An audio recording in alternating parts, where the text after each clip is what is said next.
গান বাজছে, নৌকা ছুটছে, গানের তালে তালে বৈঠার বাড়িতে পানি উঠছে ফেনার মতো, আর তা দেখতে হাজারো মানুষের ভিড়। নদীমাতৃক গ্রাম বাংলার লোক সংস্কৃতির এক ধ্রুপদী অধ্যায় নৌকা বাইচ খেলা।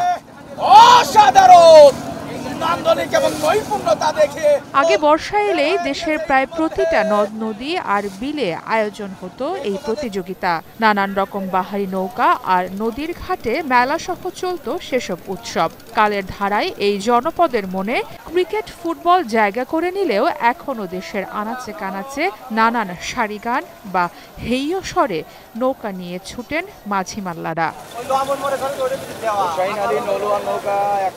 বাংলার প্রায় হারিয়ে যাওয়া এই জনপ্রিয় লোক খেলাকে জিইয়ে রাখতে সিরাজগঞ্জের শাহজাদপুরের বড়াল নদীতে প্রতি বছরের মতো এবারও শুরু হয়েছে 4 দিনের নৌকা বাইচ প্রতিযোগিতা।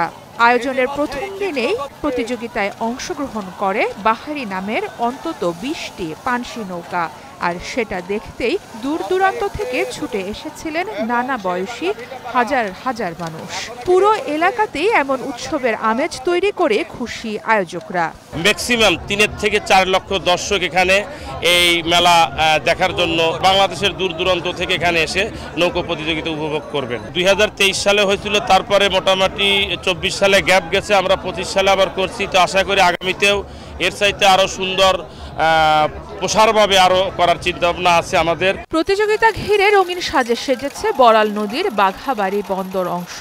স্থানীয় আর দূর দূরান্ত থেকে ছুটে আসা দর্শকরা চান প্রতি বছরই যেন এমন ভাবে নৌকা বাইচের আয়োজন হয়। বৃষ্টির ভিতরে অনেক কষ্ট করে তাও নৌকা প্রতিযোগিতা দেখা বাদ দিচ্ছে না, সবাই নৌকা প্রতিযোগিতা দেখে ভিজে অনেক মজা পাচ্ছে। আসলে এত ভালো লাগছে যে এই বছরে আমি যে কয়টি নৌকা প্রতিযোগিতা দেখেছি সবচেয়ে সেরা প্রতিযোগিতা ছিল আজকে। কারণ আমরা গ্রামগঞ্জের মানুষ, আমাদের নৌকা বাইচ দেখতে ভালো লাগে। বাঘাবাড়ি ঘাটে নৌকা বাইচ আমরা প্রত্যেক বছরই এই যে দেখি, যে জায়গায় নৌকা বাইচ হয় আমরা টাকা পয়সা খরচ করে হেনেই যাই বাইক দেখতে। সেপ্টেম্বরের 20 তারিখ পর্যন্ত চলবে নৌকা বাইচ প্রতিযোগিতা। প্রাচীন এই লোকখেলাকে জনপ্রিয় করতে প্রতিযোগিতায় প্রথম হওয়াদের জন্য পুরস্কার হিসেবে আছে 3টি মোটরসাইকেল, ফ্রিজ ও সকল অংশগ্রহণকারীদের জন্য LED টেলিভিশন। লোক সংস্কৃতিতে এই আধুনিকতার ছোঁয়াটাই হয়তো নৌকা বাইচকে এই এলাকায় এখনো এত জনপ্রিয় করে রেখেছে। সারা মাহবুব, স্টার নিউজ।